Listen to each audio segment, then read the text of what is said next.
हमारे आदमी कई बार ऐसा होता है कि हम किसी मंत्र का जाप करते हैं, किसी देवता की पूजन करते हैं और कुछ समय के पश्चात में हमारा मन जो है वहां से भटकने लगता है और फिर दूसरी जगह मन हमारा ऐसा होता है कि शायद इसकी बजाय दूसरे किसी मंत्र का जाप करें तो शायद ज्यादा लाभ होगा। तो इस प्रकार से भटकाव हमारे जीवन में चलते रहता है और जो चीज हमें प्राप्त होना चाहिए वो चीज हमें प्राप्त नहीं हो पाती है। इसका कारण क्या है? हम उस जगह तक क्यों नहीं पहुंच पाते? हमें वो मंत्र फलित क्यों नहीं हो पाता? इसके पीछे कारण क्या है?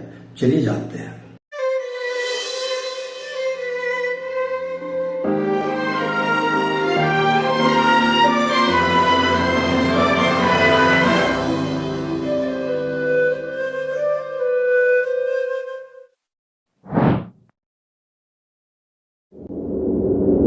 हमारे आदमी, आप कभी साईं मंदिर गए होंगे तो वहां पर आपने देखा होगा बड़े बड़े अक्षरों में लिखा रहता है श्रद्धा और सबरी। उसका मतलब क्या है? उसका मतलब सीधा है कि जहां पे आप जा रहे हैं, जहां पर आप अपना सिर नवाने के लिए जा रहे हैं, उसके प्रति पहले आपकी श्रद्धा होना चाहिए। और दूसरा सबरी यानी सब्र, आपको थोड़ा सा सब्र होना चाहिए। ऐसा नहीं कि आप साईं मंदिर में गए और आपने कुछ मांगा और तुरंत आपकी मनोकामना पूर्ण हो गई। हम क्या काम करते हैं कि किसी मंत्र का जाप करते हैं और सोचते हैं कि यह हमें बड़े जल्दी फलित हो जाएगा। कोई 10 दिन में सोचता है, कोई 21 दिन में सोचता है, कोई 41 दिन में सोचता है।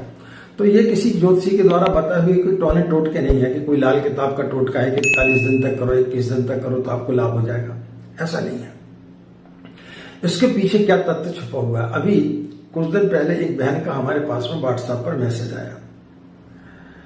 उन्होंने लिखा कि हम गुरुजी बहुत दिनों से गायत्री की साधना कर रहे हैं और मानसिक जाप भी हम करते रहते थे। चलते फिरते हमारे मन में जो है गायत्री मंत्र ही चलते रहता था। लेकिन कुछ दिनों से जो है हम लड्डू गोपाल को लेकर के आ गए हैं और उनमें हमारा मन इतना ज्यादा रम गया है कि अब हमारे दिमाग में जो है सिर्फ ओम क्लीम कृष्णाय नमः ही चलते रहता है। हम गायत्री मंत्र का मानसिक जाप करते, लेकिन कब वो मंत्र चालू हो जाता है ओम क्लीम कृष्णाय नमः हमें पता नहीं चलता। ये सब कारण क्या है? अब इसका हम उन्हें क्या जवाब दें? क्या होता है कि आपकी जब श्रद्धा डगमगाने लगती है तब फिर आदमी दूसरे दरवाजे को खटखटाता है। आपने किसी गुरु को बनाया तो फिर आपको जब लगता है कि नहीं यहां पर कुछ नहीं मिल रहा तो आप दूसरे की तरफ भाग जाते हैं। आपने कभी गणेश जी की आराधना चालू की, आपको लगा कि नहीं कुछ मिल नहीं रहा, किसी ने बता दिया तो आप दूसरे भगवान की प्रार्थना करना चालू कर देते। हमारे सनातन में बहुत सारी रास्ताएं हैं, बहुत सारे देवी देवता बताए गए हैं जो अन्य पंथों में नहीं है। लेकिन हमारे धर्म में अनेक इस प्रकार के देवी देवता बताए गए हैं। यानी आपको जो चीज सहूलियत लगती है आप वहां पर जा सकते हैं, लेकिन हम भटक जाते हैं। ईश्वर ने मनुष्य का शरीर दिया है, लेकिन हम इस पृथ्वी लोक पर आकर के और अनेक चीजों में हम जो है लिप्त हो जाते हैं। एक बड़ा प्यारा सा प्रसंग है। एक संत महात्मा ने एक बहुत बड़ा आश्रम किसी अन्य राज्य में बनाया। बहुत सारे सन्यासी थे वहां पर। तो उन सन्यासियों ने उन आचार्य जी से, उन गुरु से निवेदन किया कि गुरु जी किसी एक ऐसे व्यक्ति को भेजें जो हमारा मार्गदर्शन करते रहे, आपकी अनुपस्थिति हमें ना खले। तो उन्होंने वहां से 10 व्यक्ति भेजे। तो जब उनको पता चला कि मांगा तो एक व्यक्ति था, लेकिन हैं 10 व्यक्ति, उस जिज्ञासा का समाधान प्राप्त करते देखा कि कुछ दिनों के पश्चात में वहां पर एक व्यक्ति ही आया, बाकी 9 नहीं आए। क्यों नहीं आए? जब कारण पता किया तो जब वो आश्रम से चले थे गुरु के, तो प्रातःकाल सुबह सुबह एक गांव में पहुंचे। सारे के सारे 10 लोग थे। एक व्यक्ति आया, अच्छा धनाढ्य था। उसने बोला कि मुझे एक ज्योतिषी ने बताया कि प्रातःकाल जो भी व्यक्ति आपको दिखे उससे अपनी पुत्री का विवाह कर देना। अब आप सभी के सब लोग यहाँ पे दिख गए हैं। पहली दृष्टि मेरी आपके ऊपर पड़ी है, तो आपसे मैं निवेदन करता हूं कि आप मेरी पुत्री से विवाह कर लें। मेरे पास में एक ही लड़की है और बहुत सारे मेरे पास में जो है धन दौलत है, वो सब आपकी हो जाएगी। और बोले उसने ऐसा ही बोला है कि एक मना करेगा तो दूसरा, दूसरा करेगा तो तीसरा, तो बोले आप तो 10 है, 10 में से कोई ना कोई व्यक्ति तो राजी हो ही जाएगा। तो वो पहला ही व्यक्ति राजी हो गया। उसने बाकी लोगों को नमस्ते किया कि भाई आप लोग जाओ, मैं अब यहीं पर डेरा डालता हूं। उसने वहां पर शादी कर ली। थोड़े और आगे चले तो एक राज्य पड़ा, वहां के राजा का राजपुरोहित मर गया था। तो उन्होंने वो लोगों को देखा कि ये 9 लोग आ रहे हैं और बड़े प्रकांड विद्वान पंडित दिखाई दे रहे हैं, तो उन्होंने उनसे आग्रह किया कि भाई आप यहां पर रुक जाए। तो एक व्यक्ति वहां पर रुक गया। इस प्रकार से सिलसिला चलता रहा। अब वो जहां पे उस गुरु का नया आश्रम बना था, उससे 10 किलोमीटर दूर ही बचा था वो आश्रम, कि वहां पर गांव में रात हो गई, सत्संग बैठा, प्रवचन हुए। तो एक व्यक्ति खड़ा हुआ और उसने बोला कि भाई मैं नास्तिक हूं, मैं भगवान को नहीं मानता। उसने कई प्रकार के तर्क करना चालू कर दिया। तो जो 2 बचे थे उनमें से एक बोला कि मैं अब यहीं रुक जाता हूं, मेरा वहां कोई काम नहीं, मैं यहीं रुक करके इन लोगों की सेवा करता हूं। वो रुक गया। इस प्रकार से एक ही व्यक्ति पहुंचा। ऐसे हमारे जीवन में हजारों वर्षों के बाद में कोई व्यक्ति जो है बुद्ध या महावीर बन पाता है, कोई एकाध व्यक्ति रामकृष्ण परमहंस बन पाता है, कोई एक व्यक्ति जो है पंडित श्री राम शर्मा आचार्य बन पाता है। कारण क्या है कि हमारे अंदर सब्र नहीं है। भौतिक जगत में यदि आपको कुछ चीज की उपलब्धि चाहिए, आदमी पढ़ता क्यों है, डिग्रियां क्यों प्राप्त करता है? कोई डॉक्टर की डिग्री प्राप्त करता है, कोई इंजीनियर की डिग्री प्राप्त करता है, कोई सीए की डिग्री प्राप्त करता है, कोई आईएएस ऑफिसर बनना चाहता है। उसके पीछे कारण क्या है? हम चाहते हैं कि हमारी आर्थिक स्थिति सुदृढ़ हो, हमारा जीवन बड़ा आगे का सरल हो, हमारा मान सम्मान हो। उसके लिए आदमी इतनी आपाधापी करता है। तो जब आपको कोई छोटी सी डिग्री चाहिए जिसमें कि आप डॉक्टर या इंजीनियर बन पाएंगे, उसमें 20-22 साल लगता है और उसमें भी आपके कई बार इम्तिहान होते हैं। जब बच्चा नर्सरी में जाता है तब छोटा था, छोटे छोटे क्वेश्चन रहते हैं। धीरे धीरे धीरे धीरे जब वो बढ़ते जाता है तो फिर उसके प्रश्न जो है कठिन होते हुए चले जाते हैं, उसकी पढ़ाई कठिन होते हुए चली जाती है। फिर स्कूल में जो है मंथली टेस्ट होते हैं, तिमाही परीक्षा होती है, अर्धवार्षिक परीक्षा होती, फिर वार्षिक परीक्षा होती।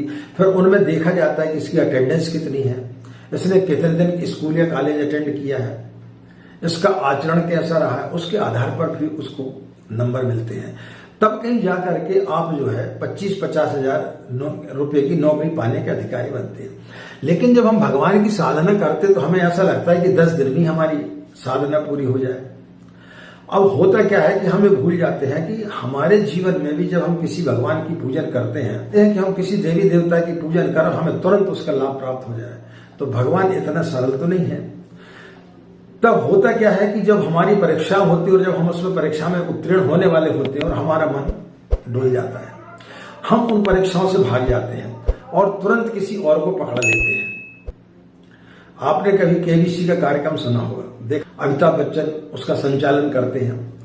तो जैसी व्यक्ति 1 करोड़ के ऊपर पहुंचता है तो वो बताते भी हैं, उसको हिदायत भी देते हैं कि भाई देखो यहां पर गैस नहीं चलेगी, यदि आपको मालूम है तो ही आप इसका जवाब दें। लेकिन जैसी व्यक्ति के अंदर लोभ आता है वो गलत उत्तर दे देता है और धड़ाम से जहां से चला था वहीं आकर के गिर पड़ता है। इसी प्रकार से जब हम साधना करते और जब हमारी साधना परिपक्व होने वाली होती है तो हम जो है हमारा मन भटक जाता है। हमें जो चीज प्राप्त होने वाली थी उसके पहले हम जो है हमारा मन भटक जाता है और हम किसी दूसरे देवी देवता के चक्कर में पड़ जाते हैं।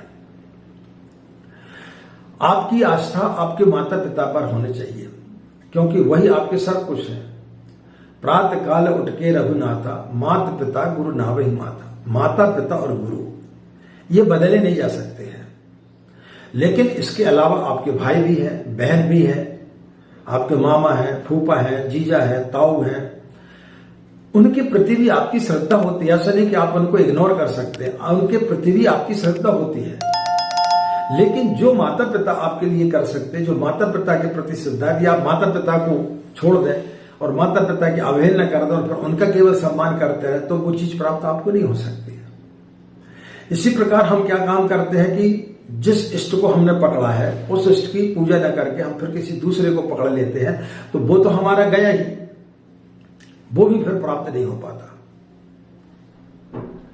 हम कॉलेज में गए, डॉक्टर बनना है, किसी को इंजीनियर बनना है, किसी को सीए बनना है, किसी को बैंक में नौकरी करना है, कोई आईएएस ऑफिसर बनना चाहता है।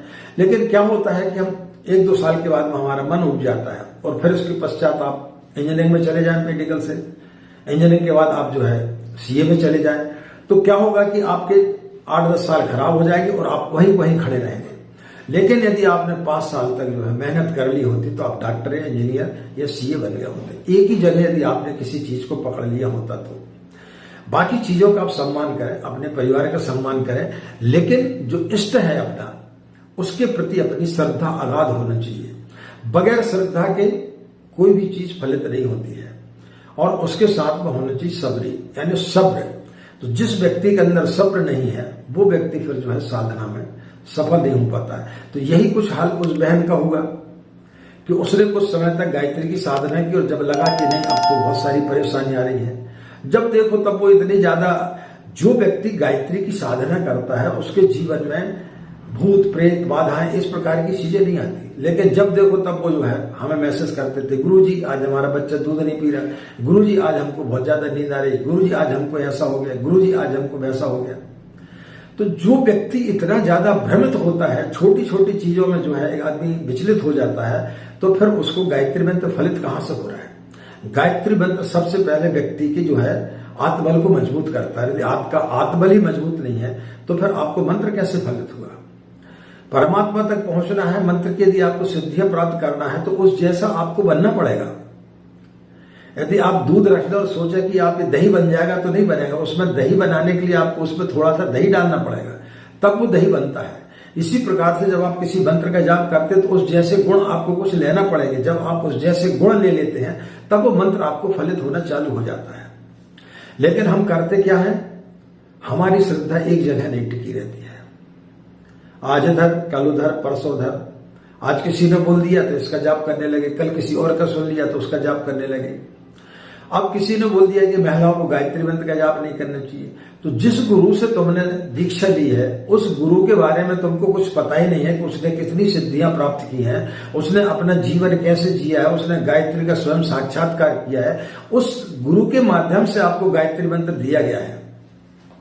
अब एक साधारण व्यक्ति के कहने से, जो हम साधारण ही कहेंगे, जो कथावाचक जो है वो उन्होंने ना तो कोई तप किया होता है ना उनको कुछ मालूम रहता, वो सब जो है पोथी पुराण लेकर के बैठ जाते हैं, ये देखिए फलाना ग्रंथ, फलाना वेद उसमें ये लिखा हुआ है, और उस चीज को पढ़ाना चालू कर देते हैं। लेकिन क्या उन्होंने उस चीज को कभी सिद्ध किया है, कभी उसको अपने जीवन में उतार करके देखा है क्या? तो इन थोती बातों पर हम जब विश्वास कर लेते हैं तो हम जो है भ्रमित होते हुए चले जाते हैं। तो एक जगह हमारी आस्था नहीं होती है। बार बार आप अपने पिता को बदलेंगे क्या, माँ को बदलेंगे क्या? ये चीज बदली नहीं जा सकती है। आपको कोई पड़ोसी का कोई व्यक्ति अच्छा लग रहा है तो उसको आप अपना पिता थोड़ी बना लेंगे। कोई पड़ोसी कोई महिला अच्छी लगती तो आप उसको अपने माँ बना लेंगे क्या? ये रिश्ते नहीं बनाए जाते। इसी प्रकार आपने इष्ट को जो है बदला नहीं जाता है। आप उसके साथ में अन्य मंत्रों का जाप करें, जिस प्रकार से कि हमारे परिवार में अनेक लोग रहते हैं, हम उनका उतना भी सम्मान करते हैं। तो जैसा हम अन्य लोगों का सम्मान करते हैं, जैसा आपको यज्ञ हवन कराते हैं तो उसमें बहुत सारे देवताओं का आह्वान किया जाता है। समस्त सृष्टि के जितने भी देव देवता उनका सबका आह्वान किया जाता है। लेकिन आखिरी में उसमें बोला जाता है ए तत्कर्म प्रधान, मतलब इसमें प्रधान कौन है, आप किसकी साधना करना चाह रहे हैं, किसको आप मुख्य रूप से आप यहाँ पर बुलाना चाह रहे हैं। तो अपन बोलते ए तत्कर्म प्रधान श्री गायत्री देवी नमः, मतलब हम गायत्री की आराधना करना चाह रहे हैं। आप जब कोई बड़ा फंक्शन होता है कहीं पर तो उसमें मुख्य अतिथि लिखा जाता है। मुख्य अतिथि कौन है? तो वो मेन है, वो मुख्य है। लेकिन बाकी लोग भी तो रहते हैं, बाकी लोगों का भी सम्मान किया जाता है, लेकिन मुख्य अतिथि की अवहेलना नहीं की जाती, उसको इग्नोर नहीं किया जा सकता। यदि आप मुख्य अतिथि का इग्नोर कर देंगे तब क्या होगा? तब तो फिर बात सब गड़बड़ हो जाएगी, आपका काम अधूरा का अधूरा रह जाएगा। इसी प्रकार से हम गलतियां करते रहते हैं कि मेन जो धारा है उसको हम जो है छोड़ देते हैं और जो नाली है उससे निकली हुई जो शाखाएं निकली हुई है उनकी हम पूजा पाठ करने लगते हैं। वृक्ष की जड़ों के बजाय हम जो है उसके पत्ते और टहनियों की पूजा करने लगते हैं, इसलिए फिर हम जीवन पर्यंत दुखी रहते हैं। इसलिए एक के प्रति हमारी श्रद्धा और निष्ठा होनी चाहिए। अन्य मंत्रों का आप जाप करें, अन्य भगवान को भी आप रखें, लेकिन एक जगह अपनी आस्था को केंद्रित रखें। बार बार इधर उधर न भटकाएं। यदि बार बार आप अपनी श्रद्धा को और विश्वास को यदि डगमगाएंगे तो फिर आपका सब्र खो जाएगा। इसलिए मंदिरों में, खासकर जो साईं बाबा का मंदिर, वहां बड़े बड़े अक्षरों में लिखा रहता है श्रद्धा और सब्र। उसका मेन उद्देश्य ये, यदि आप मंदिर गए उनके और आपने यदि इस चीज को ग्रहण नहीं किया कि ये लिखा क्या है, इसके पीछे आशय क्या है, वह आपको बता रहे हैं कि यदि यहां पे आना है तो आपको एक तो सब्र होना चाहिए आपके अंदर और दूसरा श्रद्धा होना चाहिए। बगैर श्रद्धा के यदि आप यहां पर आएंगे तो आपको कुछ भी नहीं मिलेगा, और आपको यदि सब्र नहीं है तो आप कोई भी चीज प्राप्त करने के अधिकारी नहीं हो पाएंगे। तो किसी भी इष्ट का यदि हम जाप करते हैं तो हमें उसके प्रति पूर्ण आस्था और पूर्ण श्रद्धा होना चाहिए और थोड़ा सा सब्र होना चाहिए। तो निश्चित रूप से आप सभी की मनोकामनाएं पूर्ण होगी। चूंकि उनका हमने कोई जवाब नहीं दिया, इसलिए नहीं दिया कि इस प्रकार की कई लोगों की समस्याएं हैं, तो हमने सोचा कि इसका एक वीडियो बना करके डाला जाए। आशा है आप लोगों को हमारी बातों के माध्यम से समझ में आया होगा कि अन्य आप जिस मंत्र को जाप कर रहे हैं वो प्रधान होने चाहिए। उसके अलावा आप अन्य मंत्र का जाप कर सकते हैं, लेकिन जो आप जप रहे हैं वो प्रधान होने चाहिए, उसकी मुख्य धारा वही होनी चाहिए। उससे बाकी की नहरें आप निकाल सकते हैं, लेकिन ऐसा नहीं कि आप मेन धारा को, मुख्य धारा को आप भूल जाए और जो है आप पत्ते पत्तियां और टहनियों को पकड़ ले। ऐसा नहीं होना चाहिए। आज की बात समाप्त। आप सभी के अंदर बैठे परमात्मा का हमारा प्रणाम। हमें आगे दें। नमस्कार। ओम शांति।